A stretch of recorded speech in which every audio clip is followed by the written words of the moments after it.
Welcome to the Nabende Writing family. This is Emma Nabende. I do write poems, write short stories, write novels, and plays, that's drama.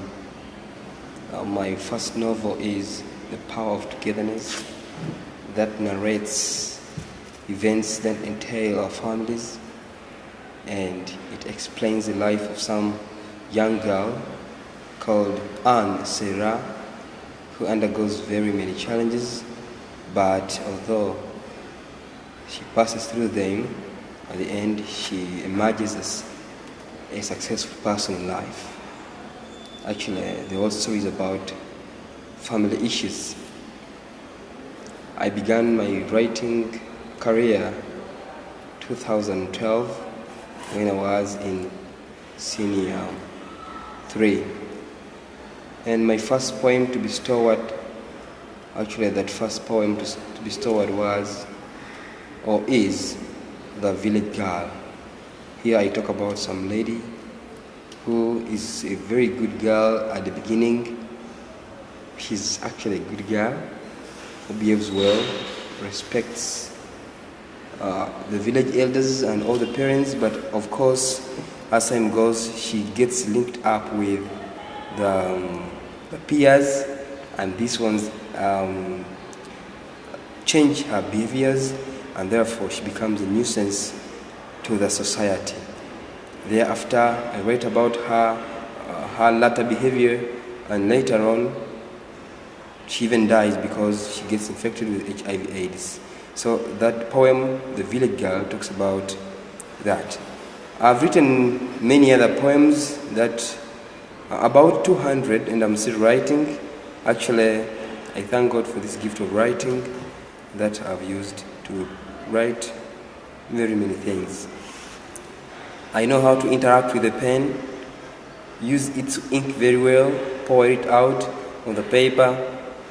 And my poetry, I've shared it with very many people, my lecturers, my teachers, my family members, my uncle, and all the comments they give me, they always tell me, go ahead, it's a good thing you're doing.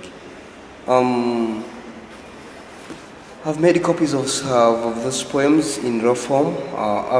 Some of them have been sent to Mbale SS, others to Mutufu Community Modern Secondary School.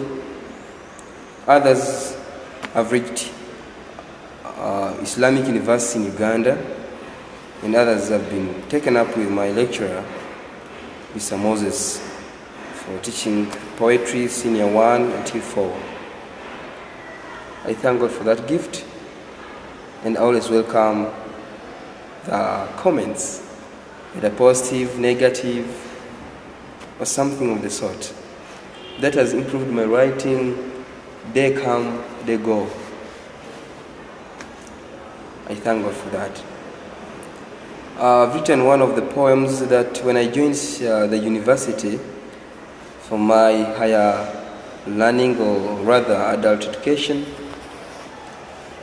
I came to a university called the Uganda Christian University, where I expected more of Christian values and many other good things that would improve me, that would improve on my character and many other things in relation to Christianity. But as I sat down and used very well my eyes, I looked at the ladies, I looked at the gents, and more so my department of teachers. I looked at them, but it was not really pleasing. It disturbed me as a writer, and as a Christian, I felt bad, so I decided to write a poem to talk to them through criticism. Actually, I criticize so that they may realize the mistake and correct themselves.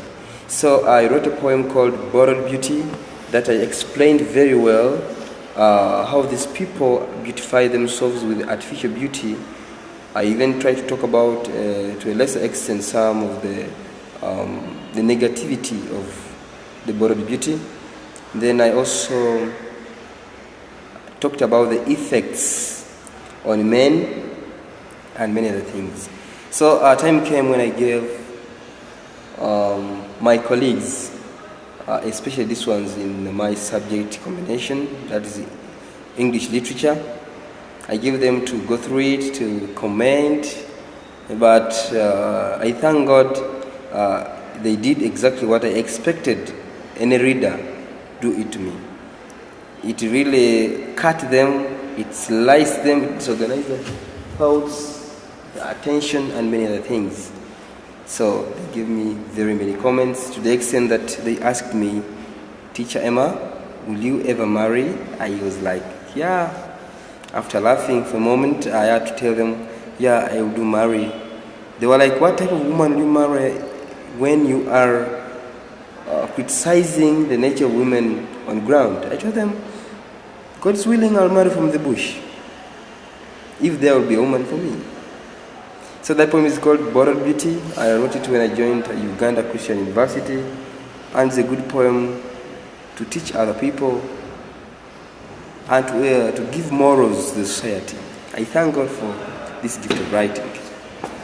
I wrote another poem called If You Think, where I described exactly people who tend to be on high, those who seem to have reached heaven already while on earth, those ones who seem to know many, yet I'm sure King Solomon, who was the wisest on this earth, also died and also commented on knowledge, saying, "It is a chase after wind if you do not have the correct knowledge and wisdom on this earth."